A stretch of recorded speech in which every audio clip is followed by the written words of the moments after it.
क्या आपको भी शोल्डर का नाप लेने में प्रॉब्लम होती है? आप नहीं समझ पाते हो कि हमने अपने शोल्डर का नाप जो लिया है, वो सही लिया है या गलत लिया है?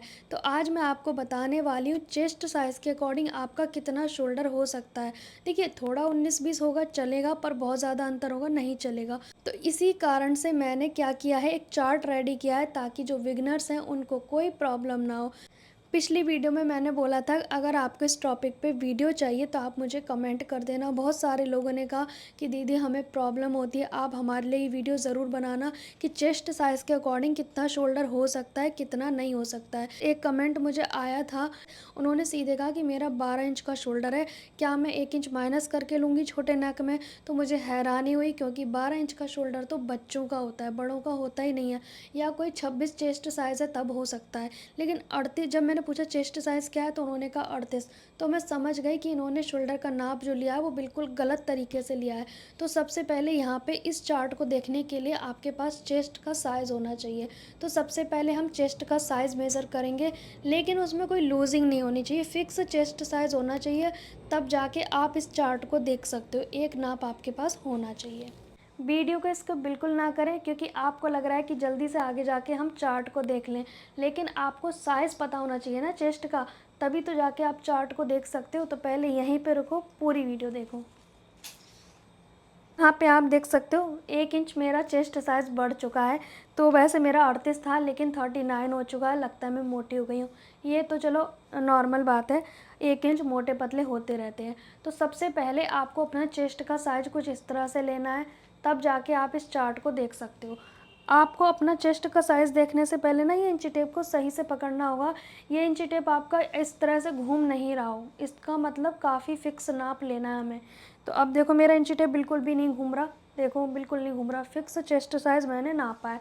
तो मेरा आ रहा है 38, हल्का सा लूज़ नाप रही हूँ तो 38.5 से 39 के बीच आ रहा है, लेकिन हम फिक्स नापेंगे, ठीक है। अब उसके बाद हम चार्ट को फॉलो करेंगे।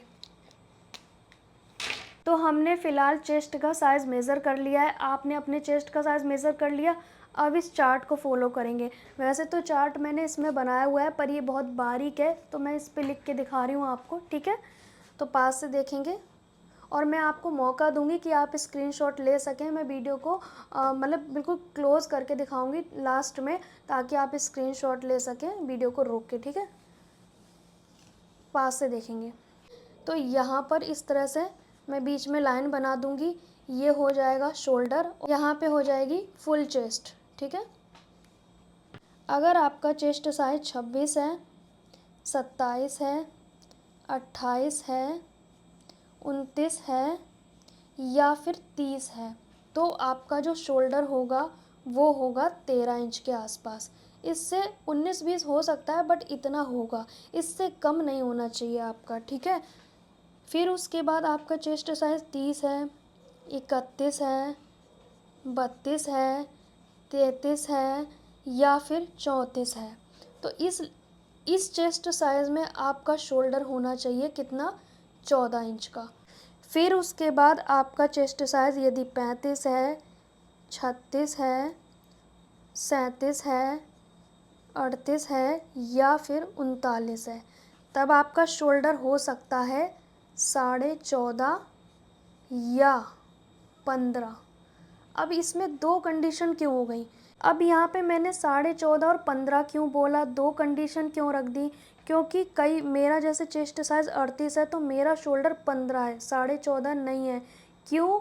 क्योंकि कुछ लोगों का वस्ट पॉइंट बहुत उभरा हुआ होता है, कुछ लोगों का थोड़ा सा सीना चौड़ा चौड़ा और उभरा हुआ में दोनों में अंतर है। देखो ऊपर की ओर उभरा हुआ है बस्ट पॉइंट तो उभरे हुए में आएगा, बाकी वैसे नॉर्मली मोटे हो तो नॉर्मल में आएगा, लेकिन शोल्डर दोनों के अलग अलग हो सकते हैं। तो मेरा शोल्डर 15 इंच पे है 38 चेस्ट में भी, और 39 में भी आपका 14.5 हो सकता है। तो इस तरह की कंडीशन में आप 14.5 और 15 लोगे तो आपका कभी भी गलत नहीं होगा, तीरा बिल्कुल परफेक्ट आएगा, चाहे आप 14.5 लो चाहे आप 15 लो, एक दो पॉइंट से कुछ अंतर पड़ता नहीं है, ठीक है। अगर हम जैसे कि फॉर एग्ज़ाम्पल हम सूट का हाफ़ करके शोल्डर लगाते हैं तो इस वाले में कितना आ जाएगा, 7.25, इसमें आ जाएगा 7.5, तो 2 पॉइंट से कोई फ़र्क नहीं पड़ने वाला। तो इतना नहीं डरना है कि 14.5 लें या 15 लें, इतना चलता है। फिर उसके बाद आ जाएगा 40 चेस्ट, 41, 42, 43 और 44, ठीक है। 44 चेस्ट तक अगर आपका चेस्ट साइज़ है तो आपका जो शोल्डर है वो हो सकता है 15 और 15.5, इतना आपका हो सकता है। अगर आपका चेस्ट लाइन 40, 41, 42, 43, 44 है तो आपका शोल्डर 15 भी हो सकता है, 15.5 भी हो सकता है। ये दोनों कंडीशन मैं बता चुकी हूँ क्यों, ठीक है। फिर उसके बाद होता है 45 प्लस साइज।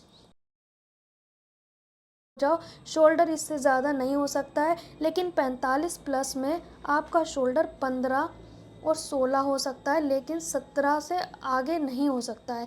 ये 17 भी ना बहुत रेयर होता है जब आपका लग रहा है कि आपके शोल्डर बहुत ज़्यादा ब्रॉड है। मतलब 45 प्लस में तो सभी आ गए ना, अगर किसी का चेस्ट 60 है, 70 है, वो भी आ गए। तो ये 16-17 तो जब जाके यूज़ होता है। जैसे मेरे पास एक कस्टमर आए थे, उनका ये था 17 इंच का शोल्डर। अदरवाइज़ आज तक मुझे इतना शोल्डर किसी का नहीं मिला है, लेकिन एक कस्टमर का मुझे मिला है, तो इसलिए मैंने इसके बारे में भी आपको बताया है। तो कहने का मतलब है, इस लाइन वालों में जैसे 45 प्लस कुछ भी हो सकता है, 60 हो सकता है, 70 हो सकता है, 45 हो सकता है, 50 हो सकता है, कुछ भी हो सकता है। प्लस साइज़ लिखा है मैंने, तो 15 भी हो सकता है, 16 भी हो सकता है, 17 भी। लेकिन अगर आप 45 की बात करें तो 15 इंच का आप शोल्डर ले सकते हो, मतलब कोई टेंशन नहीं लेनी है आपको। अब यहाँ पे मैं एक चीज़ और बता देती हूँ, हमारी जो बॉडी है वो कुछ इस तरह की होती है, ठीक है। ऊपर से ऐसे आती है, फिर यहाँ से चेस्ट ऐसे उभरता है और फिर ये कुछ इस तरह से आता है हमारा चेस्ट, ठीक है। कुछ इसी तरह की शेप होती है हमारी। तो ये किसी किसी का उभरा हुआ भी हो सकता है, ये किसी का फैट भी हो सकता है। जैसे एक होता है ना कि मोटे तो हैं लेकिन वस्ट साइज़ बहुत कम है, तो उस केस में हमने ये दो कंडीशन रखी हुई हैं। उभरा हुआ हिस्सा है तो भी उसका इतना हो सकता है, लेकिन नॉर्मल मोटे तो भी इतना हो सकता है। तो इन दोनों में से थोड़ा थोड़ा अंतर है। ऐसा नहीं कि दो संख्या लिखी है तो आपको प्रॉब्लम आएगी, कोई प्रॉब्लम नहीं आएगी। तो ये चार्ट मैं आपको थोड़ा सीधा करके दिखा देती हूँ एक बार। तो यहाँ पर आप देख सकते हैं, ये चेस्ट लाइन लिखे हुए हैं 26, 27, 28, 29, 30। 13 इंच का शोल्डर लेना है। उसके बाद 30, 31, 32, 33, 34, 14 इंच का शोल्डर लेना है।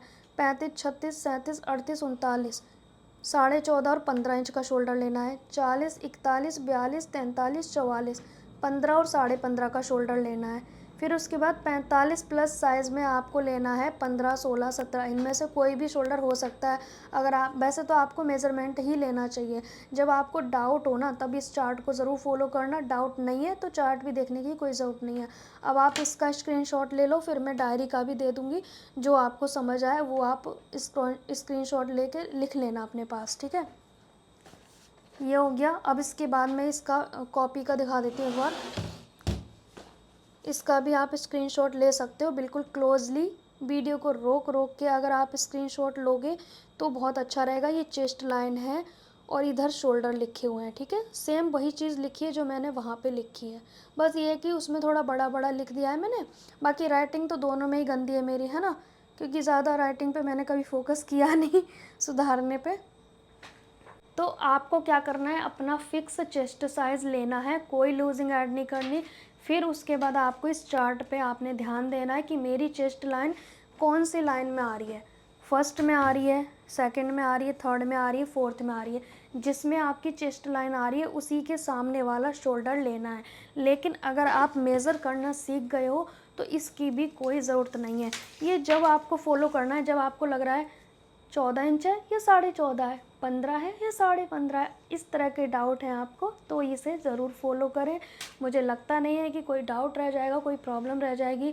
जिन लोगों को अपने आप पे ही डाउट है कि भाई शायद मैंने गलत नाप लिया है, शायद इंच टेप इधर ले लेती मैं, शायद इधर ले लेती, इस तरह की चीज़ें हो सकती हैं। फिर भी एक तरीका और बता देती हूँ।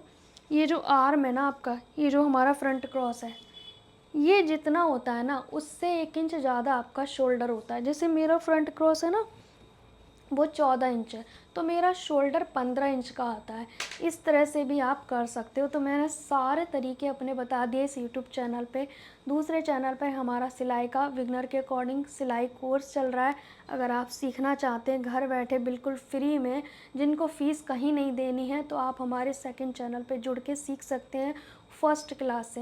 मतलब मैंने तुरपाई से स्टार्ट किया है, फिर मेज़र टेप को पढ़ना सिखाया है, फिर छोटी छोटी सीधी सिलाइयाँ जो होती हैं वहाँ से सिखाना शुरू किया है। तो आप तो आप सोच सकते हो कि मैंने कितनी बारीकी से, कितना शुरू से सिखाना शुरू किया है, और वाक़ई में वो बहुत ही अच्छी वीडियो चली है मेरी, क्योंकि लोगों ने पसंद किया है। तो आप भी जाइए और उस चैनल को जॉइन करें। बस आपको क्या करना है, 1 बजे डेली वीडियो देखना है और चैनल को सब्सक्राइब करना है। मिलेंगे नेक्स्ट टाइम, तब तक के लिए बाय बाय।